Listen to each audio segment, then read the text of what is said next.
Hello, this is Sarah from the Kawaii Study Bartfast, and today, instead of Demon Slayer, it got a new show, which I've never seen before, and I'm kind of excited that I have a chance to watch it. It's on IMDb TV, and it is called Fringe. You may have heard of it.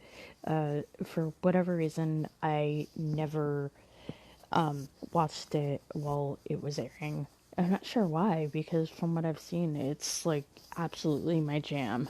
But anyway, having never seen it, I figured that what I'd do is that I'd watch for about half an hour, stop, make predictions, and then cover the rest of the show and talk about the predictions, like how right on I was or how horrifically wrong I was. And I thought that that would be a lot of fun. The only things I really knew about the show before I started watching it were that Joshua Jackson was in it and John Noble was in it, and I think there's something about alternate dimensions, but I could be wrong about that. So let's get into it and discuss season 1, episode 1 of Fringe, pilot. Are you a sad individual living under a Parisian opera house and dropping chandeliers on people's heads which are fun? Well, you may want to stop because that's a crime and get yourself a podcast. How do you do that? Easy. It's with Anchor. Anchor is a totally free app and website, and you can record from your phone or your computer. You don't need fancy smancy equipment. Seriously, I have recorded podcasts from my bathtub while I was bathing. Anchor is free and super easy to use. Anchor has really simple podcasting tools. You sign up and then you start podcasting. It really is that simple. Within an hour of starting my podcast, I was already distributed on Spotify. Now I'm on Spotify, Google Podcasts, Breaker, and Radio Public. So look for the app or the website. The website is anchor.fm, and the app, just go to your friendly local app store and look up Anchor. That's Anchor. Happy podcasting! So we open up on a very upsetting turbulency airplane ride from Hamburg, Germany, to Boston, apparently. So it happens that everything's like rolling around. It's a dark and stormy night, and we focus on this very sweaty, very stressed out looking man who injects himself with something. And at first I was like, oh, okay, that's an insulin pen, whatever. If it was insulin, it was a really bad batch because, well, the people on the plane, they start melting. Like, they turn to gooey and their flesh becomes gelatinous. It's actually pretty awful. Like the special effects here are really good. The CGI of the plane, like in the first shot of the show, is awful, but this is like, ugh. It was really nasty looking. So, like, he gets up, and as he goes, like, you can see all the people, and, like, they're melting, and it's horrible. And the pilot manages to push the autopilot button, which is how the plane lands safely in Boston, because otherwise it would have crashed, because everybody on the plane died. Apparently. Maybe? I'll get to that later. So we open up to two people on a bed, a very squeaky, creaky bed. They are having a clandestine affair because they both work for the FBI.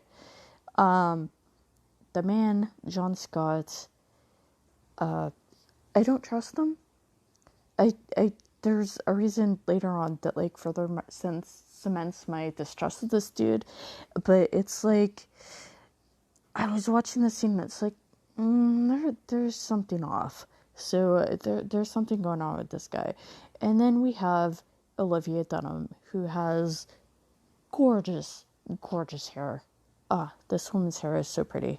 But anyway, so they're making out, and Scott tells Dunham that he loves her and it's all very happy and they're snuggly. Then she gets a phone call and gets ready to leave, and then he gets a phone call and they leave.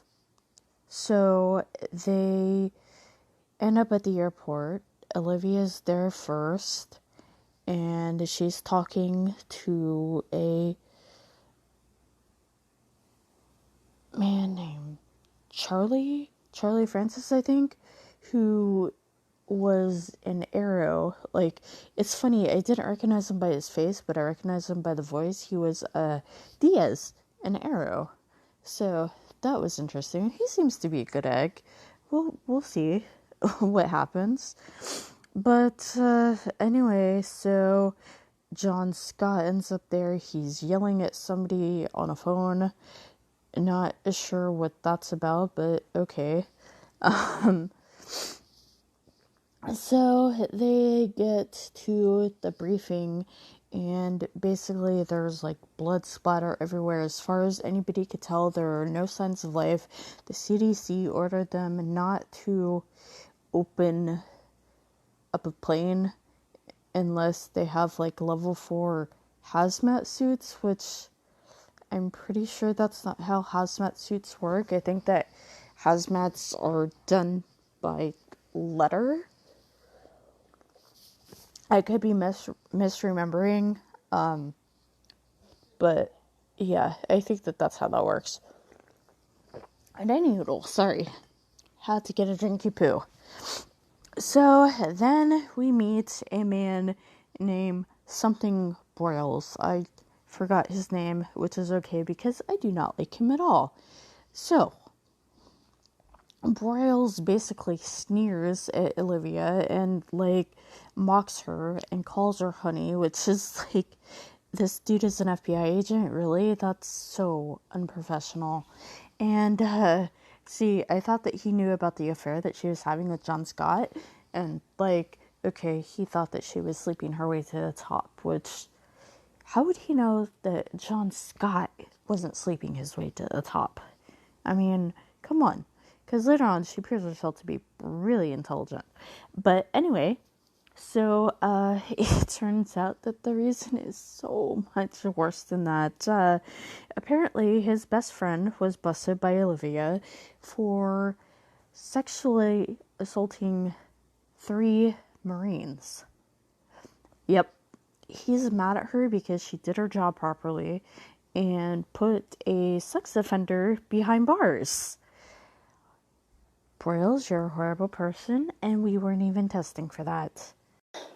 So Broyles basically picks a bunch of people to go on the plane after they get into the chutes, and Olivia's like, hey, you know, I'm here too, and he gives her shit about being a liaison, and then after, like, back and forth, he tells her to suit up and get on the plane, and they get on the plane, and it is absolutely disgusting. Like, it's slimy, and like people have melted and they're all goopified, and she's like, well, I don't think that this is an act of terrorism, which, gotta disagree with her there, because that would be a great way to terrorize people.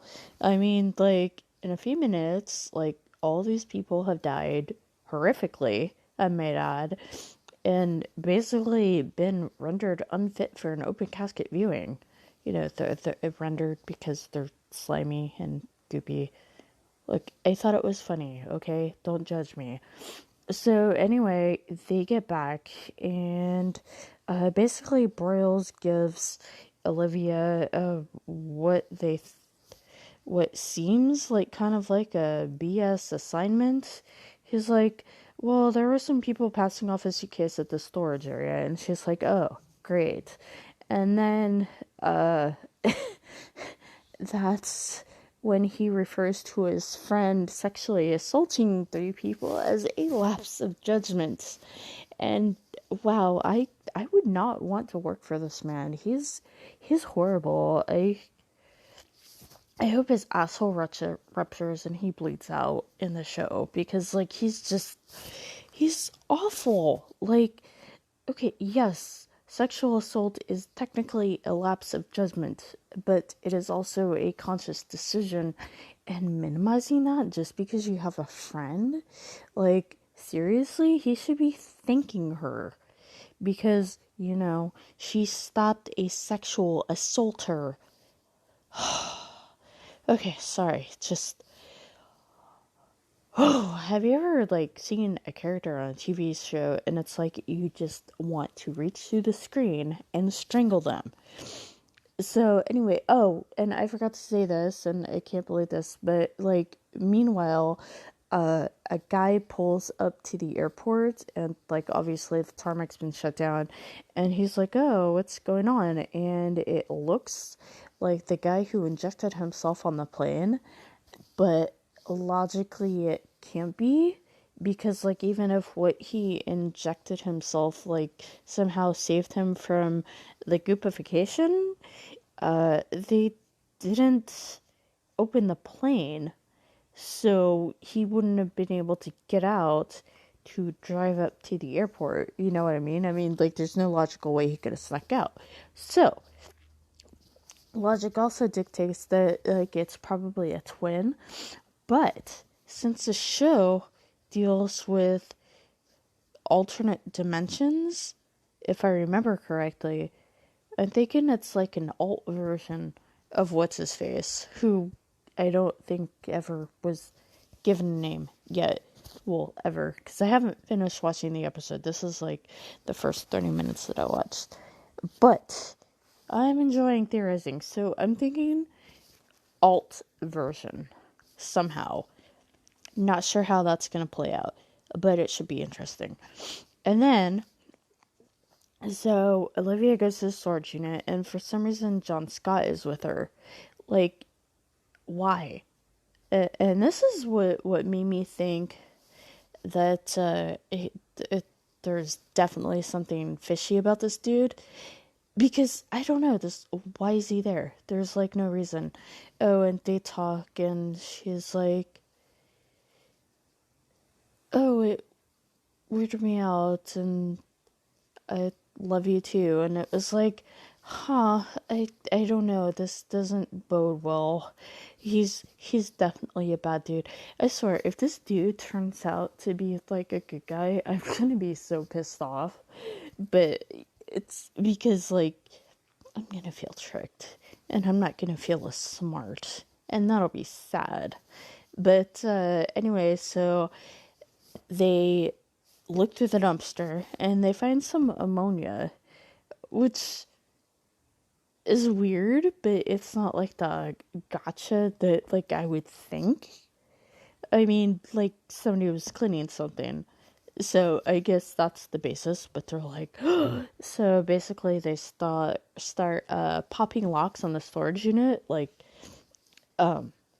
so I couldn't really see because, like, the quality on IMDb TV is not that great, and plus my phone's very small, but I don't think that they were actually picking the locks. I think that they had a key. But anyway, so they go through a couple storage units. There's, like, one with a couch, one with a car, and then they get to one with, like, animals and lab equipment, which apparently is something people do. They keep animals and apparently sometimes children in storage units.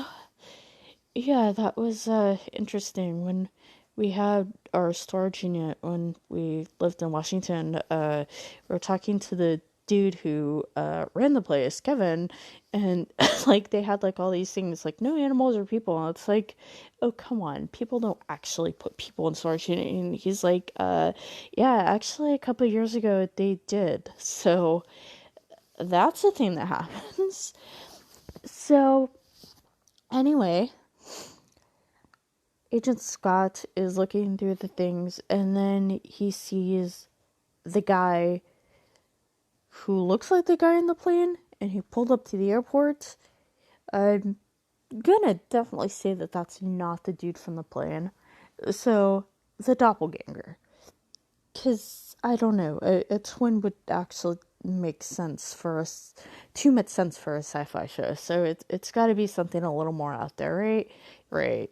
So anyway, so he starts chasing him, and then he calls Olivia, and she starts running too, and he's very close, and then the dude sets off a grenade and blows Agent John and Olivia back. And Agent Agent Scott, sorry. I was like, wait, that's not his name. Yeah, Agent Scott. So somehow he survives this. Barely. But his flesh has been, like, liquefied, so they put him in a coma, and they basically have him on ice to stop the decay. So, and Olivia survives too. Like, head hurting. Like, whoa, I imagine. But, she's alive, which is good, and she sees Agent Scott, and he's not in good shape. So I don't know. It's weird because, like, I think that there's something fishy about Scott, but why would he go after somebody like that if he knew what was going on? Like, I think that he knew to be there, but I don't think that he would want to be goopified. That would be a very strange decision. So, I don't know. I'm kind of. The guy's fishy as hell, but I don't know if he intended to be at the storage space and basically get grenaded. You know, I don't know. It's weird. So, anyway, Olivia gets out of the hospital, and she's been following leads looking for, like, skin hardening and weird decaying, and all of it comes back to one man, who is Walter Bishop, who is apparently a, quote, mad, unquote, scientist who has been in an institution for 17 years, and nobody can visit him except family. So Olivia goes to Broyles and is like, look, I think that this guy can help us. And he's like, okay, but only his family can. And she's like, well, he has a son. And he's like, okay, if you can find the son, I'll back your play. Which is like the only decent the only decent thing this guy has done, like, so far in watching the show. So she goes to Iraq, where Peter Bishop, who's the son name, I wanted to call him Joshua, but that's the actor's name. I hate it when that happens. But so he's planning something with his guys, and it turns out that, like, he is very intelligent, and hold on a second. So sorry about that. I had to groan for about 2 minutes straight because for Peter's, like, they're basically giving a dossier on him, and they say that he has 190 IQ, and that's supposed to mean that he's super duper smart. Okay, small rant here. That's not how the IQ test is supposed to work. It's not actually a measure of intelligence, and you're thinking, well, why did they call it an intelligence quotient test? No idea. But what it is it's supposed to measure deficiencies. So if you take an IQ test and you're not doing well in something, then you're supposed to learn it. That's how it actually should work. Unfortunately, it's been used to support racism and classism, and one of the main indicators of a high IQ score is money. Not kidding about that at all. There's a great book, IQ. There's like some subtitle. It's by Stephen Murdoch. Highly recommend it if you get a chance to read it. But anyway, sorry about that. Rant over.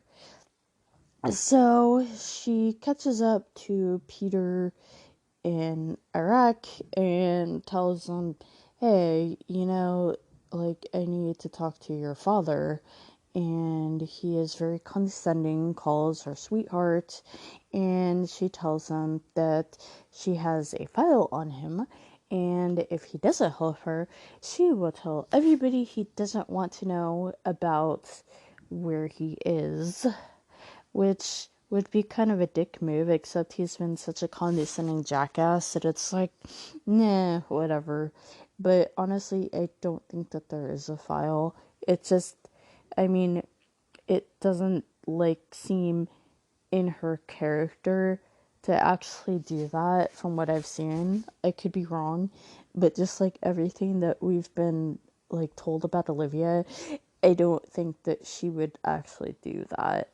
Like, I have no problem believing that she would threaten somebody, but not like that. It just doesn't seem like her bag.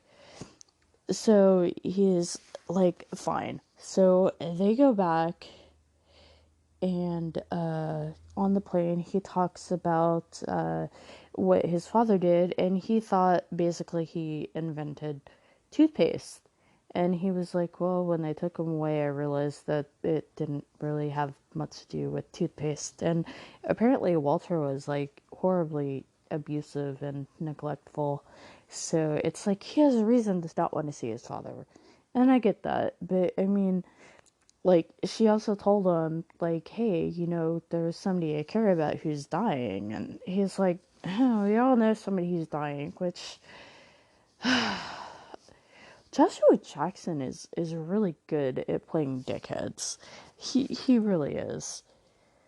I don't know anything about the dude, but I'd like to think that he was a nice guy. So anyway, they get to the institution and they meet Walter, and he is very scattered. He's not in good shape. He's very shaky. He's kind of incoherent and doing things like babbling about butterscotch pudding, which I don't like butterscotch pudding. I can imagine that institution butterscotch pudding would be like 20 times worse. So, yeah, so he actually talks to Peter, and his first words to his son, who he hasn't seen in like 17 years, are, I thought you'd be fatter.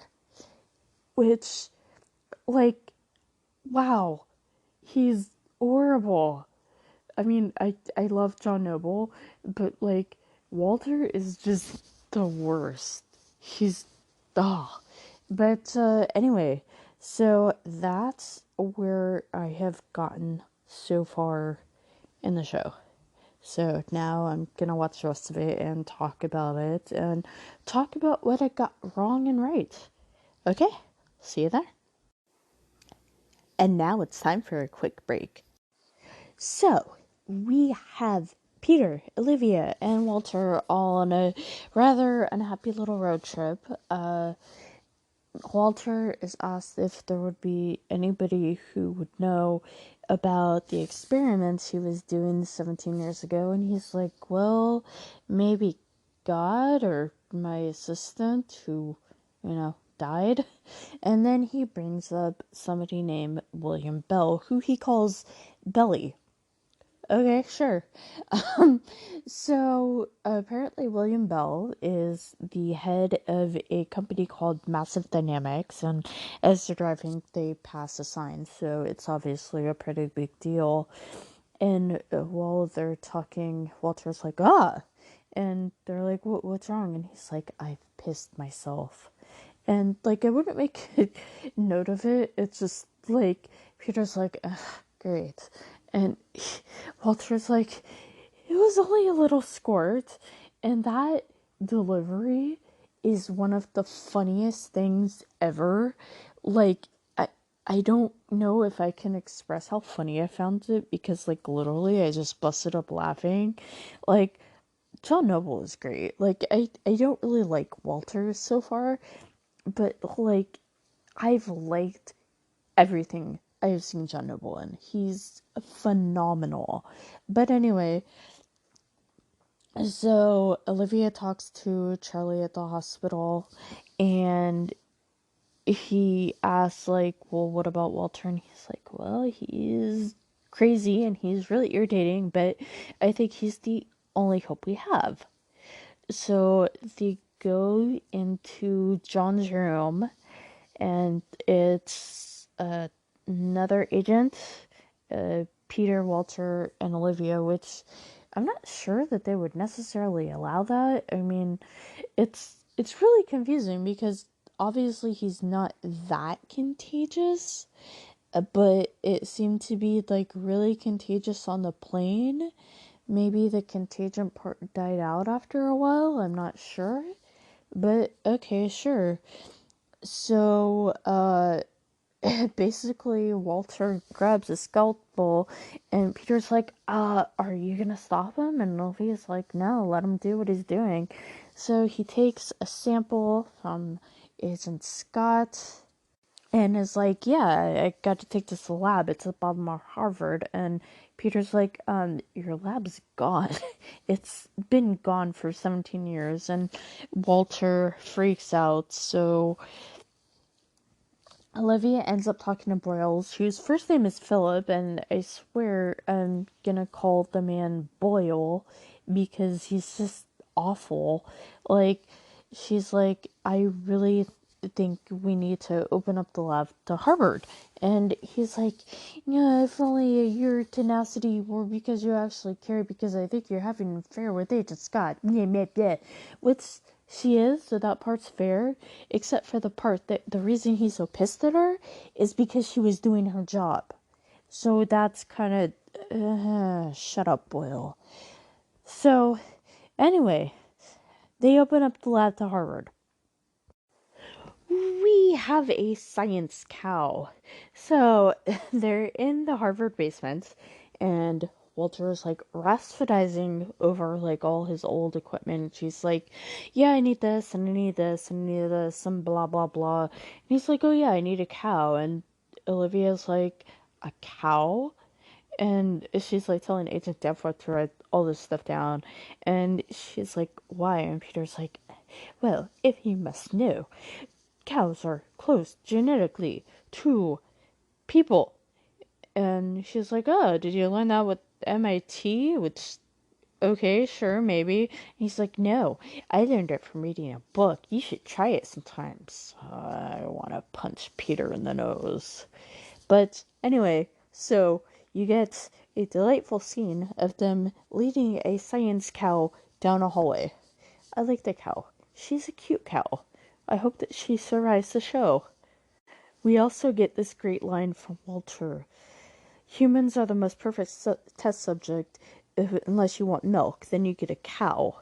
Which, Walter, dude, humans can produce milk too. I mean, it's probably not, like, nutrition, like, super nutritious because, it wouldn't have enough of the vitamins to, like, nourish an adult because it's for babies. But, I mean, you could say that, like, you could drink it, but I mean, then again, whole cow milk probably wouldn't be that great either. I don't know, I've never tried it because the thought of it disgusts me. Haha, I was right. And Olivia did not have a file about Peter, so that makes me pretty happy that my instincts were right on that. It turns out he was running away from gambling debts. He had a system, and it didn't work out because apparently the house was cheating. So, it turns out that there's a possibility that because Scott was blasted with the unfinished formula, that there is a chance he could survive. The only thing is that basically to reverse engineer it, they would have to know everything that was in the storage unit. The only person who would know what was in the storage unit was the guy who set off the grenade, who nobody knows who he is, because the person who saw him was Scott, and Scott got blasted and is in a coma. So Walter is like, oh, we have this thing like where we can basically connect the conscience of a person in a coma, and you can also do this to a corpse who has been dead for less than 6 hours. A corpse. okay, that's just wild. And like through the whole thing, Peter's like, this is nuts. And so he says the way to do it would be to inject Olivia with ketamine, LSD, and Neurontin, which I haven't had ketamine or LSD, but I did have a really bad reaction to Neurontin. It basically put me in the hospital and nearly made me pass out. It was really awful. So, not a drug I would recommend. Not so sure about LSD and ketamine, which is a horse tranquilizer and, acid. So then she had to have like a insertion thing in the base of her skull and float in water and her underwear. Why does it have to be your underwear? I mean, like, she, I guess that they were like, oh, well, we don't have enough time to get a bathing suit, but like, it seems very specific that like it has to be your underwear. I don't know, that was weird. But anyway, so they have a request to have Agent Scott moved from the hospital to a janky lab in Harvard, which just, I have no idea how that got okayed. Like, how? Because, like, obviously Boyle doesn't trust Olivia, so why would he be okay with this? Like, I would like to have seen this scene because that would be amazing. But anyway, so Charlie is there and he's like checking up on her, and he's like, are you okay? And then Walter is like, oh, okay, it's time to strip to your underwear. And Charlie's like, huh? And then he notices the cow and he's like, is that a cow? And Olivia's like, yeah, her name's Jane, which I'm assuming DNA Jane. Um, so they actually start it. And, Olivia's whole thing is like, oh, well, John would do the same thing for me. And it's like, I'm not so sure about that. I still think that there's something shady about John, and I think that since I was right about Olivia's file, I may be right about this. But we shall see. So she gets into the old rusty tank, shot up with drugs, half naked, with something inserted into the base of her skull. So, we'll see what happens. We have Olivia in the tank, and Walter is explaining how it works. Basically, the brain is used as a server, and then they sync up, and then they can share thoughts. And poor Agent Scott is just looking horrible. So Agent Farnsworth introduced her first name, which is Astrid. Thank you, show, for identifying these people so I can call them by their names, except for Boyle. But he's not in the scene, so it doesn't really matter. So, Olivia gets in contact with John. It's this really cool scene where, like, the background keeps on changing. Like, she's in what looks like a junkyard, then it changes to what looks like a child's bedroom, and then there's a cemetery, and then they're at the FBI, and she sees, like, her uncle's kayak. It's very surreal and trippy, and I liked it. It was super cool. So Olivia talks to John and she's like, I need you to tell me who this guy was. And he doesn't seem to remember, which is weird because you think that he would, because like he knows that he's been hurt. He knows who she is. So I think that John is shifty. I really do. Like, I'm like 99.5% sure that he's like a bad guy. And also, I figured out who he was because I was looking at the scenes like when he's like all cleaned up, and it was like, he reminds me of somebody. And the actor is the same dude who played Christopher Chance in Human Target, which is based on DC comic. The guy who plays Charlie Francis was in Arrow, which is based on a DC comic. John Noble was the voice of Dr. Jonathan Crane in one of the Batman games. I want to say Arkham City. I could be wrong, which is obviously based on a DC comic, and who better to voice a Batman villain other than John Noble? I think that he would make an excellent Pamela Isley. But anyway, so that's what's going on here.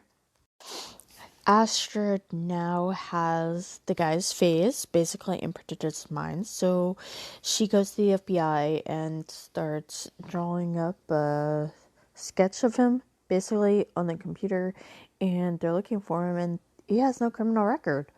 So this is interesting. They find him, and it turns out that yes, indeed, it is the man who was on the plane. Or is it? Because it turns out to be his twin brother. Okay, I was wrong about that one. Fine, I can admit it. Occam's razor got me again. But it turns out that it was the insulin pen that started it. So, yeah, he basically apparently sacrificed his own brother to make people melt on a plane? Okay, not sure what's going on there, but okay, so Olivia's trying to meet with William Bell, and he's not there, and his assistant there, and she is very protective. She's like, if you interrogate this, we will deal with legal issues if you try and drag Mr. Bell's name into the mud. And Olivia's like, uh-huh. And it turns out this woman, years ago, was feeling kind of run down. Like, she'd run a couple marathons and she was just feeling exhausted. So Belle was like, okay, you need to see a doctor. You need to get a scan. And it turned out she had cancer. And later on that week, she had her arm amputated, which means that Massive Dynamics must have some massive insurance because wow. So anyway, apparently, or maybe not, because apparently all that equipment was Bell's. Like, he did the technology, and then she peels the skin off her arm to reveal a really cool looking prosthetic limb. Like, it's clear around the joints, and then it's metal. I'm not describing it very well, but like if you see it, it's super cool looking. So Olivia's like, yeah, okay. And then she's like, so do you think Nina Sharp is the assistant's name is? And she's like, so do you think Stieg is part of the pattern? And Olivia's like, I'm sorry, what? And Nina Sharp is like, ha ha ha, I thought you had clearance. And Olivia's like, well, I kind of do. And Nina's like, no, you don't. And, good luck what you do, and watch out for science. I mean, basically, that's what she says. It's very confusing. So Olivia is rightfully baffled by this, goes on the way to pick up Walter and Peter so that Walter can, like, get what Stieg knows, and Peter, because Walter's kind of bonkers. And by the way, when she's calling them, Walter, Astrid, and Peter are watching SpongeBob. It's very funny. So they go off to see what's up. So they locate where Richard Stieg is. They're looking around, and Olivia noticed a little indentation in the floor, and there's a space underneath it, or there's a lab. There's like monkeys and everything. And Peter and Walter are in the car waiting around. Walter starts talking about Peter might having hypertension, and Peter's like, yeah, whatever. And then he sees Richard trying to escape out the back, so he leaves Walter in the car and starts chasing after him. Olivia is chasing after him too. Richard is very rude and knocks over a bunch of people, and they jump across buildings and onto dumpsters. And finally, Peter catches up with Richard and starts punching him in the face. So they have Richard, and Olivia's trying to be really nice, pointing out that this guy's used a weapon of mass destruction and killed 147 people. And he's like, I got nothing. And it's weird because Peter's watching it, and I swear it's like there's different images on the TV, but they're supposed to be the same. It's really confusing. But anyway, it's very strange because it happens again when Richard is alone in the room. Like, you can see him from a different angle, but he's not in the same position. I don't understand how they couldn't have caught that, but anyway, whatever. So,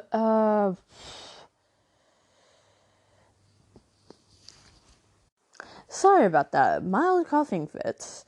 Anyway, so Peter goes in there and threatens him, saying, hey, I could draw John's blood and inject you with it or spread it on your toilet seat or whatever, and nobody would ever know. But I don't have time because he's dying and Olivia really likes him, so could you please? And Richard does nothing. So Peter takes a coffee cup and smashes his hand in, as you do when somebody has committed 147 murders. Because he's not a cop, so it's like they're not gonna arrest him for police brutality, right? So they get the ingredients and they're talking, and they're like, we can't do this because the reaction will kill him. And Olivia's like, well, we have extra blood. I mean, we keep it on supply in case we get hurt, which I wonder if that's actually true. That's fascinating. If anybody is in the FBI or knows somebody in the FBI, do they actually keep supplies with their blood on hand? Because that's pretty nifty. It makes a lot of sense. But anyway, so they get started on that, and Olivia comes out, and Burroughs is like, I got you the lab, right? And she's like, yeah, thanks. And they're talking, and here's where it gets really, really weird. Because he's like, well, there's like all these mysterious things going on, and, if you work for us, and Olivia's like, who's we? And he just goes on and on about these weird things, like somebody's writing numbers on walls, and they turn out to be like battle formation coordinates, and some airplane windows blew out, and then there was a giant tsunami which killed like 83,000 people. But the weird part is, like, earlier he acted like he had no confidence in her. Like, he thought that she was just stupid. And, like, I don't understand, like, this change, because obviously she's been good at her job because she got his friend thrown in jail. I mean, so it's not like he doesn't have a basis of comparison for her work ethic. She's obviously very good at what she does. Anyway, it's very strange. And she's like, I just want it to go back to the way it was before. And Burl's like, I don't think that's going to happen. So he's being nicer, but it just really doesn't make sense why. And also, it's important to note that he knows about the pattern too. So, is this like a separate thing that people are coming to terms with, or is he in cahoots with Belle? Hoo-hoo! It turns out I was right about Mr. Scott, but anyway, to slide back a little bit, they actually cure John. He's in the hospital. He has to wait for like a week or something until his skin heals. So, yay, sort of, except he's evil, so not so much yay. Olivia goes to visit Stieg and ask him for more information, and he tells her that he was threatened by somebody from her office and that he had a tape recording. So she goes to the place where the tape is buried and fortunately has a tape recorder. Lucky her. I can imagine it would be like really easy to find a tape recorder just in your car nowadays. I don't think that people really have use for them, with cell phones and all. But so yeah, it's she listens to the tape, and it's like they're talking, and it turns out that it was a conversation he was having when he showed up at the airport. So he knew about that, which is interesting because I have a lot of questions. Like, did he threaten him to steal what he stole from Massive Dynamic? Or was it something else? Was the threat involving his brother? Like, how do you threaten somebody to steal from their place of work and kill 147 people, including their brother? And the second question I have did is Boyle working with Scott? Is that why he sent her to the storage? Because he had to have known. Like, this, if he knew about all of this before, then he had to know that there was something hinky going on at the storage unit, right? So, was he working with Scott or not?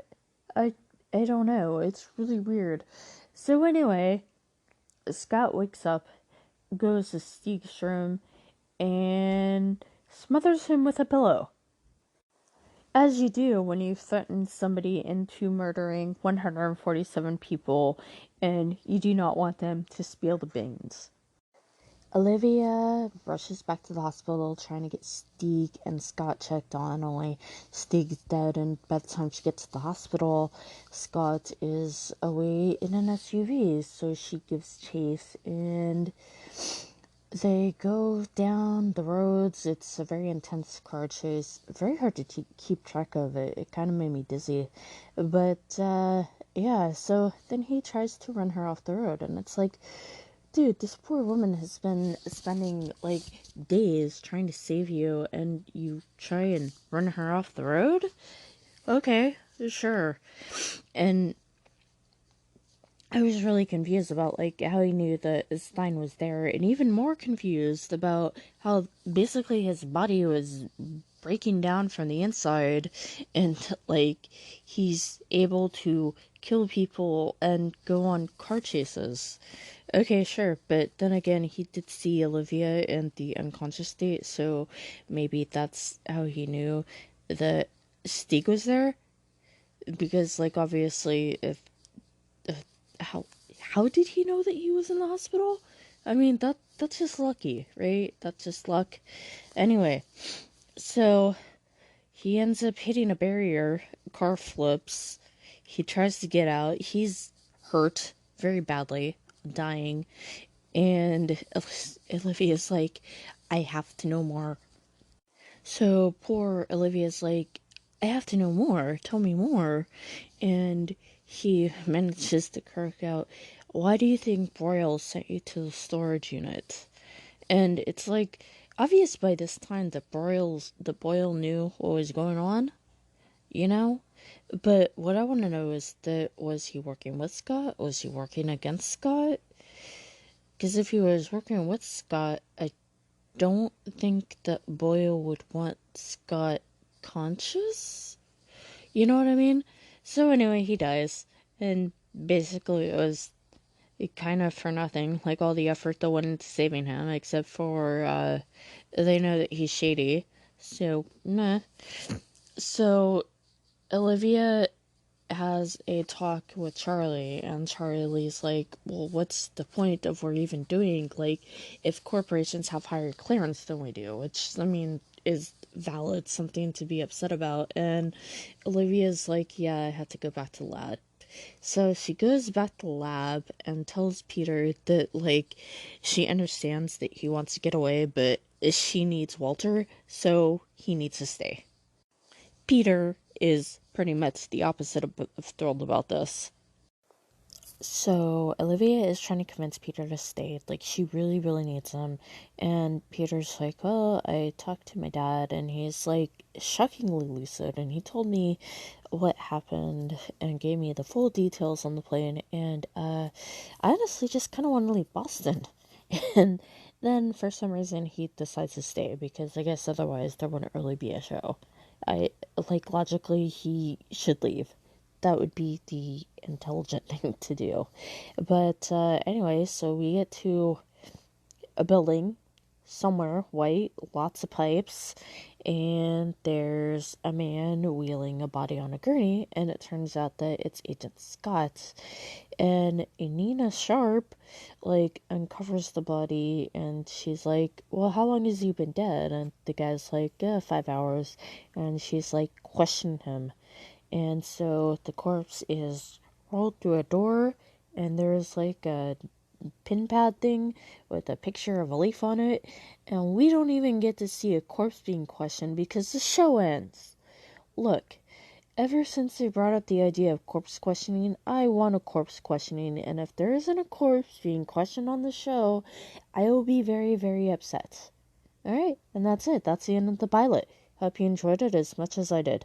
Bye. Just wanted to let you know that this is a possibility for a new show on the podcast. Well, new old show that ended 7 years ago. But anyway, if you like it, please watch and spread the link, because if this gets 10 listens, I'll continue. Thanks. Bye.